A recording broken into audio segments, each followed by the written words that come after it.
Avis vascular centre మన దేశంలోనే the best varicose vein hospital. వదినా ఇది కాదు, అదే మా నిల్లు. రావద్దునా రావద్దునా ప్లీజ్ కా కూర్చోండి. ఇది నిజంగా మీలేనా?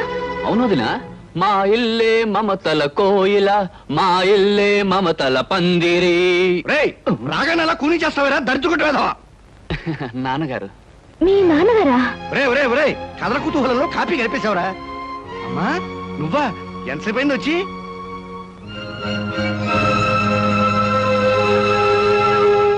వీడు కథల కుతూహలం కూడా తెలియని అజ్ఞానమ్మా. నాన్న, కథల కుతూహలం చెండ ప్రచండం అని రాగాల పేర్లు చెప్పడం తప్ప అసలు నీకు పాఠం ఏం తెలుసు? బాత్రూమ్ లో మూలవడం తప్ప. అదేంటి, మీ నాన్నగారు విదేశాల్లో ప్రోగ్రాంలు ఇచ్చే సింగర్ కదా? సింగర్నే మరి. ఎక్కడ విదేశాల్లోనా? వీధి చివరి ప్రోగ్రామ్ ఇస్తే సందాలు వేసుకుని గొంతుకులోంచి స్వరపేటికి తీసేస్తామని వీధిలో వాళ్ళందరూ వార్నింగ్ ఇచ్చేళ్లారు. వీడేనమ్మా ఈ ఇంట్లో నాకు మొదటి శత్రువు. వదినా వదినా, నీకు తెలియదేమో, మొన్న కిటికీ దగ్గర నుంచి పాడుతుంటే పిల్లలు రాళ్ళిచ్చుకొట్టేరి. నోర్మై దరిద్రపోయేదావా? అర్థమైన హీరోల పోస్టర్లు అంటించి వాటి మీద ప్రాణముద్దలు కొట్టుకుంటూ బతికే నీ బతుకు నా బతుకు మంచిదేరా. మామ మీద కొట్టానంటే కేదార్గౌడ్ రాగంలో కెవ్వుమని ఎడుస్తావు. 5వ క్లాస్ వేదవా. అదేంటి, మీ చిన్నబ్బాయి ఐఏఎస్ పాస్ అయ్యి? ఐఏఎస్ వీడి బాగుందా?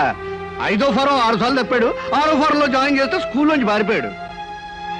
తొమ్మలగుండు వేసం మూతి మీద కొట్టానంటే మధ్యమావతి రాగంలో ఏడుస్తావు. ఏమండి మీ గొడవ? అంటే ఎప్పుడు ఏడిపించు తింటారు. అరే కోళ్ళు వచ్చేసింది. అదేమిటమ్మా చెప్పా చేయకుండా వచ్చావు? అమ్మా వదిన నేనే తీసుకొచ్చానమ్మా. అదేమిటండి మీరు ఇంటి పనులు చేస్తున్నారు? మీరు సొసైటీ లేడీ అని.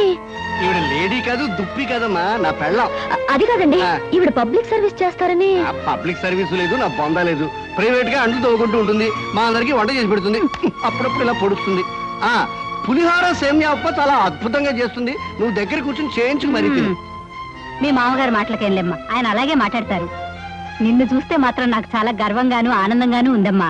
గొప్పింటి బిడ్డవై ఉండి ఆస్తి అంతస్తు అనుకుండా మీ నాన్నగారి దగ్గరే సేల్స్ మెన్ గా పనిచేస్తున్న మా అబ్బాయిని పెళ్లి చేసుకోవడం నిజంగా గొప్ప విషయం అమ్మా. ఏమిటి, కృష్ణ మా నాన్నగారి దగ్గర పనిచేస్తే సేల్స్ మెనా? అవునమ్మా, నీకు తెలుసుగా. ఏమే పెళ్ళైన భర్తను పట్టుకుని సేల్స్ మెన్, నౌకరు, చౌకీదార్ అంటూ ఉంటే కోడల మనసు బాధపడదు? పెళ్లి చేసేసుకుంది కదా, ఏ ప్రొపరేటర్ అయిపోతాడు. నువ్వు వెళ్ళి మన కోడలకి, స్నేహితులకి, వాళ్ళందరికీ కాఫీ టిఫిన్ చేసేసరా. మీరంతా కూర్చోండి అమ్మా. ఇది కడుకురా. ఉల్లిపాయలు తరిగిస్తాను, కూర్చోండమ్మా. పెద్ద కోటీశ్వరుడు చెప్పింది ఏమైంది? స్వయంవరం ప్రకటించి మరీ సెలెక్ట్ చేసుకుంది. విదేశాలు, విమాన ప్రయాణాలు అంది. ఇంతటి సంబంధానికి పేపర్ ప్రకటన ఒకటి.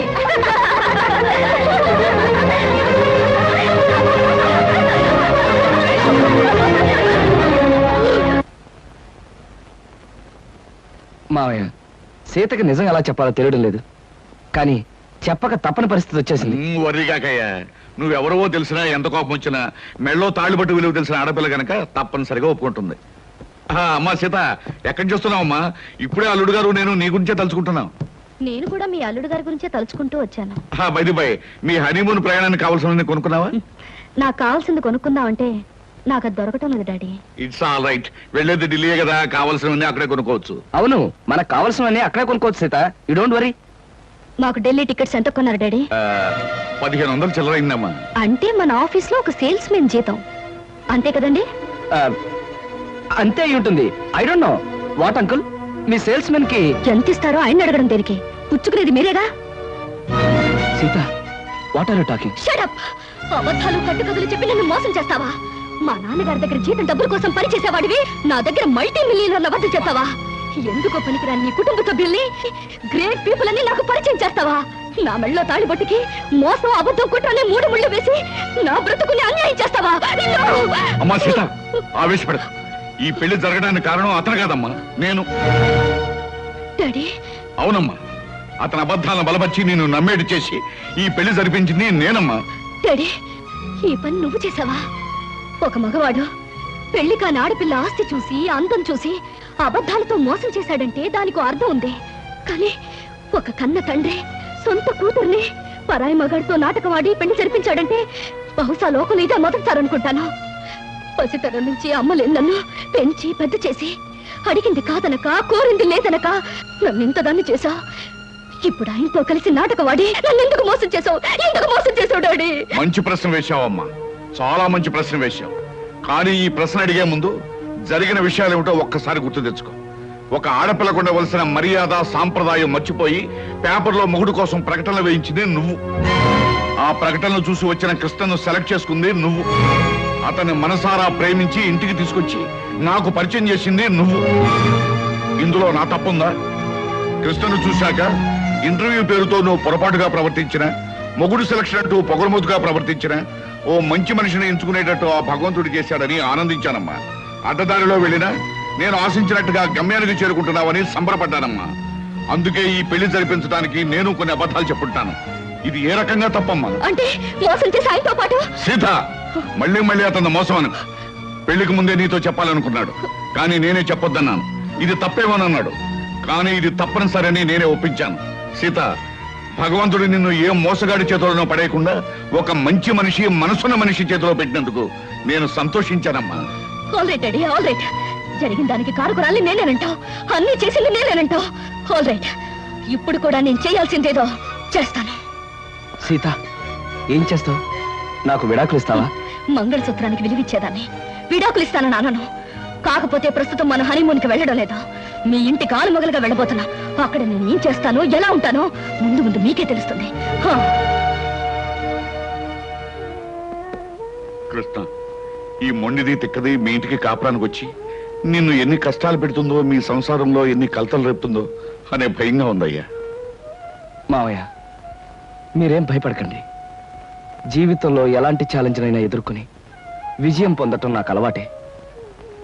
మీ అమ్మాయి విషయంలో కూడా నేను గెలుస్తాననే నమ్మకం నాకుంది. కాకపోతే ఆనాడు రాముడు సీతను అగ్నిప్రవేశం చేయించాడు. ఈనాడు మీ సీత ఈ రాముడిని అగ్నిప్రవేశం చేయించబోతుంది. ఆ అగ్నికి ఏమాత్రం చెక్కు చెదరకుండా పవిత్రమైన మనిషిగా బయటకొస్తాననే నమ్మకం నాకుంది మావయ్య. డాడీ, నేను అత్తవారింటికి వెళ్తున్నాను. అమ్మ సీత, నిన్ను ఆడంబరంగానూ ఆర్భాటంగానూ పంపించాలని జరిగిన అబద్ధం పెళ్లికి ఇలా వెళ్ళటమే సరైన పద్ధతి. పదండి. సీత, నీ ఆస్తి అంతస్తు చూసి నిన్ను పెళ్లి చేసుకోలేదు. నువ్వెక్కడి నుంచి ఏమీ తీసుకురావడానికి వీల్లేదు. కట్టుకున్న చీరతోనూ, నేను కట్టిన తాళితోనూ, కట్టుకున్న మొగుడుతోనూ నువ్వు నీ పుట్టింటి నుంచి బయలుదేరి రావాలి. That's all.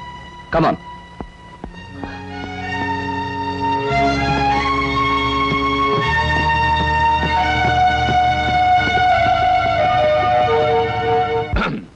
మా బాస్ చిరంజీవి ఇలాగే ఒక సినిమాలో ఫస్ట్ నైట్ అప్పుడు ఆపుతావా నీ గోల? నేను వెళ్ళా? వెళ్ళు. 1 minute. Okay, thank you. వెళ్ళు.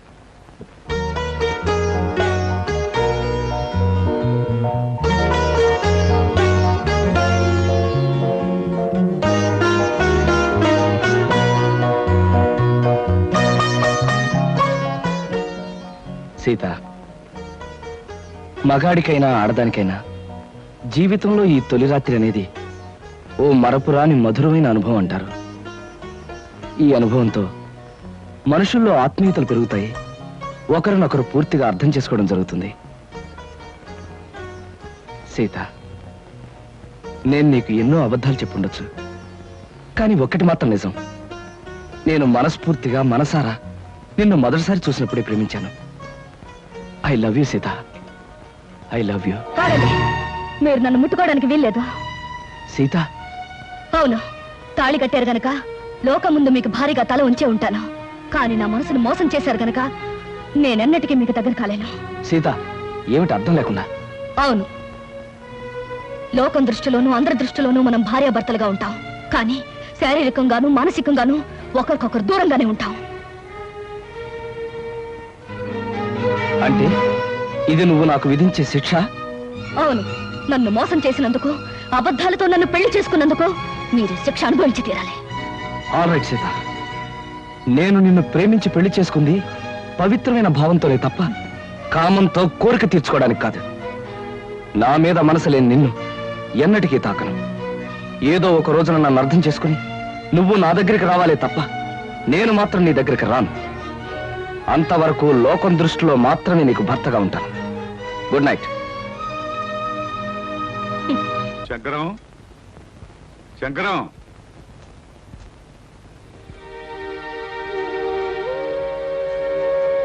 అమ్మా సీత, స్టవ్ మీద వేడి నీళ్ళు ఉన్నాయి, దించేయి. అలాగే అత్తయ్య.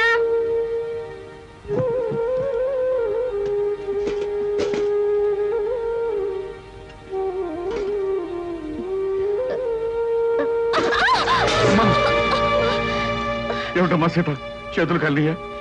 లేదు నాన్న, నా కర్మ ఇలా కాలింది. అవే మాటలమ్మా. అయినా కోటీశ్వరుడి కూతురివి, నీకు ఈ వంట పని అంట్ల పని ఏమిటమ్మా? పుట్టి బుద్ధి ఎరిగాక నువ్వెప్పుడైనా వంటగదిలోకి అడుగు పెట్టావమ్మా? అలాంటి నన్ను కష్టాల్లోకి బాధల్లోకి అడుగు పెట్టాలనేగా మీరు అబద్ధాలు చెప్పి నాకే పెళ్లి చేసింది. అమ్మా సీత, నాన్న, చేతి మీద పడిన వేడి నీళ్లకు నా కన్నీళ్లే వస్తాయి. కానీ నా కన్నీటి చుక్కలు చూసిన మీకు బాధతో గుండె కోతపడి నెత్తుటి చుక్కలు వస్తాయని నాకు తెలుసు. నేను కోరుకునేది అదే. అమ్మా సీత, ఓ మంచి మనిషితో నీ పెళ్లి జరగాలని నేను తాపత్రయపడ్డానే తప్ప నువ్వు ఓ పని మనిషిలాగా అలవాటు లేని అడ్డమైన పనులు చేయాలని నేను కోరుకోలేదమ్మా. 2000 జీతంతో 6 మంది ఉన్న కుటుంబాన్ని పోషించే ఒక మధ్యతరగతి మనిషి ఇల్లాలు అన్ని పనులు చేసే తీరాలన్నా. ఇది నువ్వు కన్నబిడ్డకు చేసిన మహోపకారం. పార్వతి, పవిత్రమైన కళ్యాణి రాగం లాంటి వార్త తీసుకొచ్చానే. ఎక్కడ అరే బావగారా, ఎంతసేపు అయింది వచ్చి? ఇదేమిటి ఇక్కడ నిలబడ్డారు? రండి కూర్చుందాం. రండి రండి కూర్చోండి. నమస్కారం అండి. నమస్కారం. బావగారు పళ్ళు తీసుకొచ్చారు. అన్నీ మీ అమ్మాయికేనా, మరి మాకేమైనా ఉన్నాయా? నీకే బావగారు. ఆహా, పొద్దున్నే గుమ్మం తగిలి పడిపోయారని తెలిసింది. పలకరించి వెళ్దామని వస్తూ పళ్ళు తీసుకొచ్చాను. నానోయ్, గుమ్మం తగిలి పడితేనే బుట్టడు పళ్ళు పట్టుకొచ్చారు. ఇంటి మించి పడ్డావంటే లారీ నిండా పంపిస్తారేమో. ఒకసారి ట్రై చేయకూడదు. రే, లారీ పళ్ళ కోసం నేను ఇల్లెక్కి కిందకు దూకాలంట. మొహం మీద కొట్టానంటే ముఖారు రగంలో మొత్తుగా ఎడుస్తావు వేదావా. నమస్కారం అన్నయ్య గారు. నమస్కారం అమ్మా. ఇదేనా రావటం? ఇంత ముందే వచ్చానమ్మా. కాఫీ తీసుకొస్తా. వద్దమ్మా, మీతో ఒక విషయం చెబుదామని వచ్చాను. గాంధీనగర్ లో నాకు ఒక ఇల్లు ఉందమ్మా. అది నౌకర్లు చాకర్లతో అన్ని సదుపాయాలు గల ఇల్లు. ఊరికినే పడి ఆడటం ఎందుకు, మీరందరూ కలిసి దాంట్లో మారితే బాగుంటుంది అని అనిపించిందమ్మా. ఏమిటి, నౌకర్లు చాకర్లు అన్ని సదుపాయాలు ఉన్న ఇల్లా? ఛాయరాయ కీర్తన లాంటి శుభవార్తని కాస్త ముందెందుకు చెప్పలేదు బావగారు? రేపే ఇంటికి మార్చేద్దాం. అవునా? చక్కగా ఒక గదిలో నువ్వు తలుపులు మూసుకుని సంగీతం పాడుకోవచ్చు. మరో గదిలో గదుల మాట ఎలా ఉన్నా నౌకర్లు సౌకర్యాలు ఉంటే సీతకు నాకు పనులు తప్పుతాయి. తప్పకుండా మారిపోతాం అన్నయ్య గారు. వద్దత్తయ్య గారు, మా నాన్నగారు అభిమానంతో చెప్పొచ్చు కానీ మనం అక్కడికి వెళ్ళడం చిన్నతనం అనుకుంటున్నావు తల్లి. అభ్యాదేం లేదమ్మా. అద్దెళ్లలో దిక్కుమాలు చావు చస్తూ 6 రాగంలో ఏడుస్తూ బతికే కన్నా హాయిగా మన ఇంట్లో ఉండడం మంచిదమ్మా. అది కదా మావయ్య గారు, అక్కడికి వెళ్ళడం వల్ల ఒక నష్టం ఉంది. ఏమిటది? మా వంశంలో ఆడపిల్లలు కన్నవారిచిన కొంపలో కాపురం పెడితే కాపురం పెడితే ఆ అమ్మాయి తాలూకు మావగారికి ప్రాణగండమట. అమ్మో నాకే. ఇంతకు ముందు ఒకరిద్దరు అలాగే పోయారు కాదు నాన్న? ఏమిటి బావగారు, మీకు ఈ విషయం ముందే తెలుసా? సంగీతంతో నేను చిత్రహింసలు పెడుతున్నానని మా వధ ఉంటున్న మాటలు మీరు నమ్మేసి నా ప్రాణాలు తీసేద్దాం అనుకున్నారు అన్నమాట. నువ్వు పోతే మీ అందరూ ఎంత చక్కగా హాయిగా బంగ్లాలో ఉండొచ్చు. మా గురించి ప్రాణత్యాగం చేయనన్నా. త్యాగం చేయడానికి ఇది ప్రాణం అనుకున్నావా, పంచాలు ఉంగి అనుకున్నావా? మామిడి పండుతో కొట్టానంటే మలై మారుతరాగంలో ఎడుస్తావు వేధవా. బావగారు, మీ అమ్మాయి ఏ ఏ పనులు చేస్తే నా ప్రాణానికి గండం వస్తుందో ఒక లిస్టు వేసి ఇవ్వండి. అవి చేయకుండా నేను జాగ్రత్త పడతాను. నాన్న, అభిమానంతో మీరు చేయబోయిన సహాయాన్ని వద్దన్నందుకు నన్ను మన్నించండి. నా నుదుటినిలా రాసి పెట్టినందుకు మేమంతా ఇక్కడే ఇలాగే ఉండాలి. కృష్ణ, అందరూ నిన్ను అదృష్టవంతుడు అని పొగుడుతున్నా, కానీ నీ మనసులో అగ్నిపర్వతం మండుతోందని నాకు తెలుసు. అమ్మాయి పంతం పట్టుదల చూస్తుంటే నువ్వు పెళ్లి వద్దు వద్దని చెప్తున్న అమ్మాయి నీకు ఇచ్చి పెళ్లి చేసి పొరపాటు చేశానేమనిపిస్తోంది. మావయ్య, జీవితంలో ఛాలెంజ్ని ఎదుర్కోవడం నాకు చిన్నప్పటి నుంచి అలవాటైన ముందే చెప్పాను.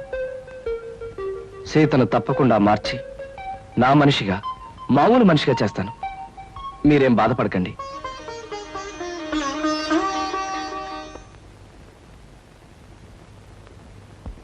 ఏమండి, ఇవాళ మన హౌస్ ఓనర్స్ వెడ్డింగ్ డే అట. సాయంకాలం పార్టీకి పిలిచారు. పెళ్లి రోజులు అనేవి ప్రతి జంటకి వస్తుంటాయి. కాకపోతే కొంతమందికి సంతోషమైన రోజు, మరి కొంతమందికి విచారమైన రోజు.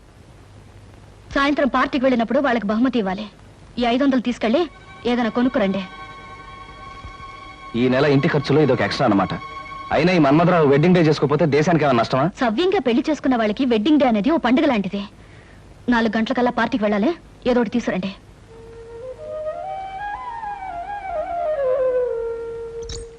అమ్మాయి గారు, అమ్మాయి గారు, అదేంటి సింహాచలం ఇలా వచ్చా?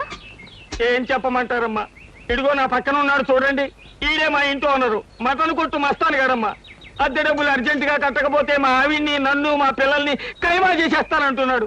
అసలే మా పశువుడు చౌ బతుకుల మధ్య ఉన్నాడు. ముందాడికి మందులు ఎంచుకోవడానికి డబ్బులు చూసుకోవాలి, తర్వాత నీ సంగతి అంటే వినిపించుకోవటం లేదమ్మా.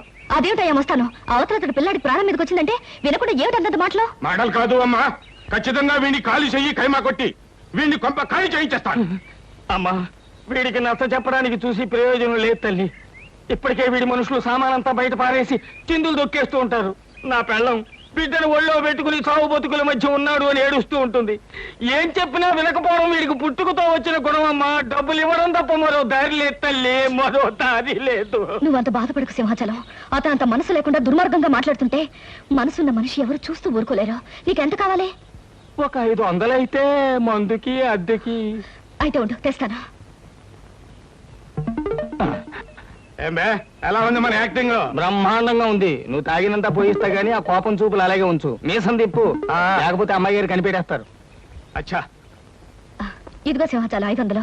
ఇతనికి ఇవ్వాల్సింది ఇచ్చి మీ అబ్బాయికి వైద్యం చేయించు. అమ్మా, వయసులో చిన్నదానివైనా నీ కాళ్ళకి దండం పెడతాను. పదరా దరిద్రుడా, లెక్క చూసి నీ డబ్బు నీ మొహాన్ని కొడతాను. వస్తానమ్మా. బాబు, అసలే పసివాడికి ఒళ్ళు బాగుండగా ఏడుతున్నాను. ఇప్పుడు అద్దె పేరు చెప్పి సామాన్లన్నీ బయట పారేసి అన్యాయం అయిపోతాను బాబు. నోరు మీవే. నాకు అద్దె డబ్బులు ఎగ్గొట్టి మీ ఆయన సొమ్ములన్నీ సీసాలు తగలేస్తుంటే నేను నోరు మూసుకుంటావాలా? ఈ ఒక్కరోజు గడివే ఉండు బాబు, రేపు మీ డబ్బులు మీకు ఇచ్చేస్తాను. అదేం కుదరదు, ఇప్పుడే ఇచ్చి తీరాలి. కృష్ణ బాబు, ఏమిటి మంగమ్మ, ఏం జరిగింది? 3 నెలలు అద్దె బకాయి పడిందని ఇంట్లో సామానంతా ఈదులో పడేస్తానండి పెద్ద మనిషి. 3 రోజులుగా బిడ్డ ఒళ్ళు అగ్గిలా కాలిపోతున్నా, ఆసుపత్రికి తీసుకెళ్ళడానికి కూడా డబ్బులు లేక బాధపడుతున్న దాన్ని.